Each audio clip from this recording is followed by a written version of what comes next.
दोस्तों, पुनर्जन्म पर आपने काफी सारी मूवीज देखी होंगी, पर आई ओरिजिन एक ऐसी मूवी है जिसमें लव स्टोरी को पुनर्जन्म के कॉन्सेप्ट के साथ एक अलग नजरिए से दिखाया गया है।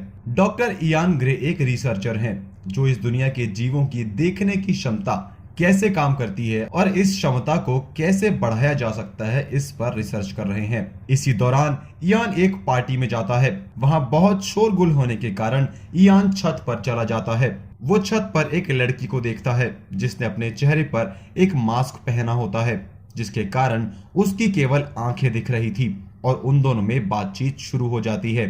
और यहाँ वो दोनों काफी करीब आ जाते हैं। जाने से पहले इयान उस लड़की की आंखों की तस्वीर ले लेता है क्योंकि यही उसका काम था। जिसके बाद वो लड़की पार्टी से चली जाती है। इयान उसका पीछा भी करता है, लेकिन अब तक वो जा चुकी थी। इसके बाद इयान अपनी रिसर्च में जुट जाता है और उसका दोस्त केनी उसे बताता है कि यूनिवर्सिटी वालों ने उसे एक लैब असिस्टेंट दी है जो उसे रिसर्च पूरी करने में मदद करेगी और उसका नाम कैरिन है।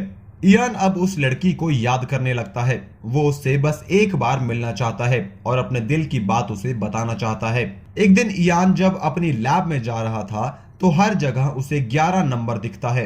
इससे इयान काफी सरप्राइज होता है और इन संकेतों का पीछा करने लगता है। पीछा करते करते वो एक बस में चढ़ जाता है और जब वो एक स्टॉप पर उतरता है तो वो देखता है कि उसके सामने एक बड़ा सा बोर्ड है जिस पर उस लड़की की तस्वीर है जिसकी तलाश में वो इधर उधर भटक रहा था। दरअसल उस लड़की का नाम सोफिया है जो एक मॉडल है। इसके बाद इयान बड़ी ही आसानी से सोफिया तक पहुंच जाता है। इसके बाद वो सोफिया से मिलने जाता है और जल्दी ही दोनों में प्यार हो जाता है। सोफिया को पुनर्जन्म जैसी बातों पर बहुत विश्वास था।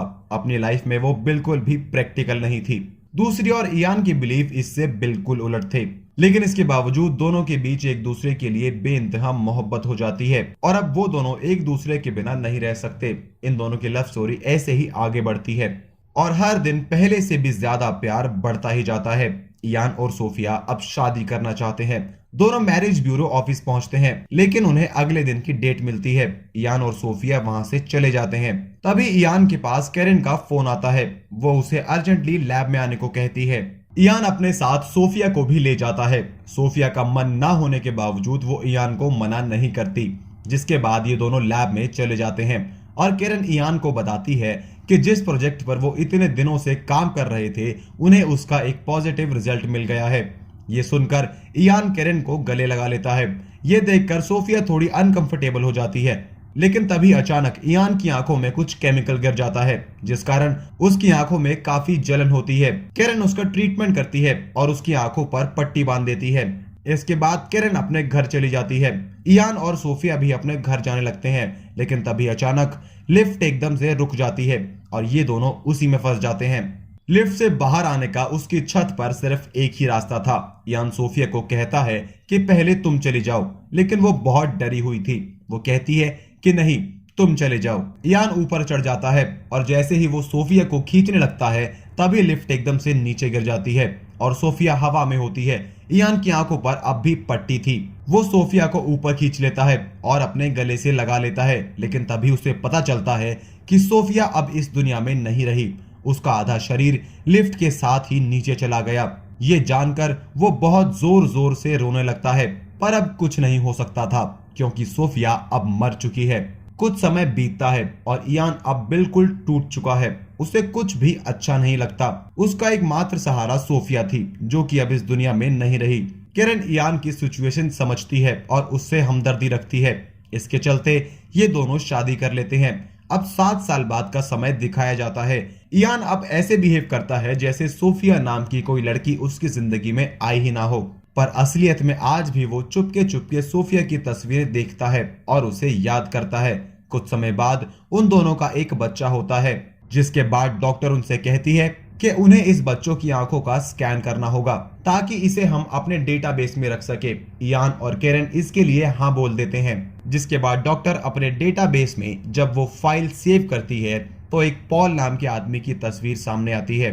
डॉक्टर इस बात को इग्नोर करके न्यू एंट्री कर देती है। इयान और कैरिन अपने बच्चे को घर ले आते हैं। जिसके बाद एक दिन फिर हॉस्पिटल से फोन आता है। वो कहते हैं आपके बच्चे की आंख में कुछ प्रॉब्लम है जिसके चेकअप के लिए आपको एक दिन हॉस्पिटल आना होगा।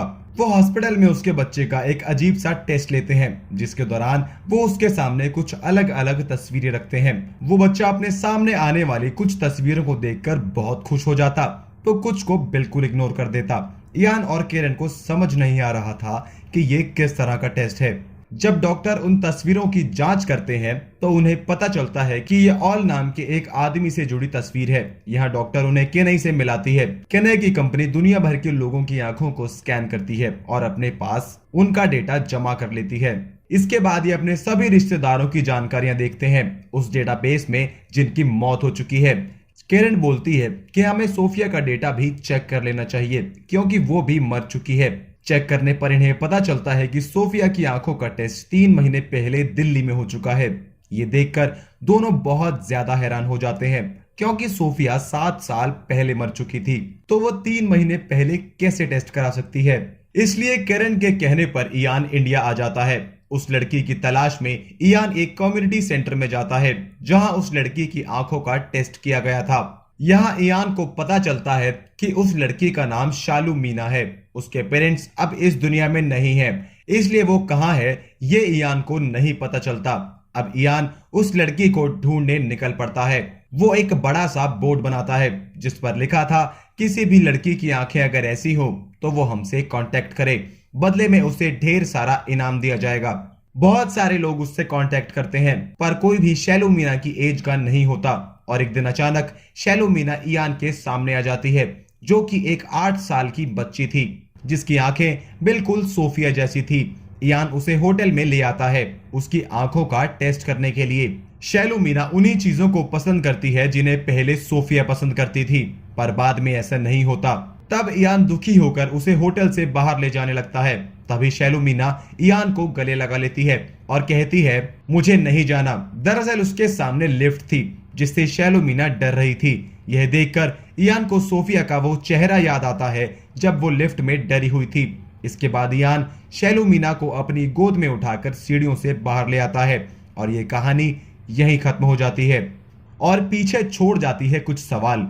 क्या सच में पुनर्जन्म जैसी कोई चीज होती है? क्या मरे हुए लोग कभी लौट कर वापस आते हैं?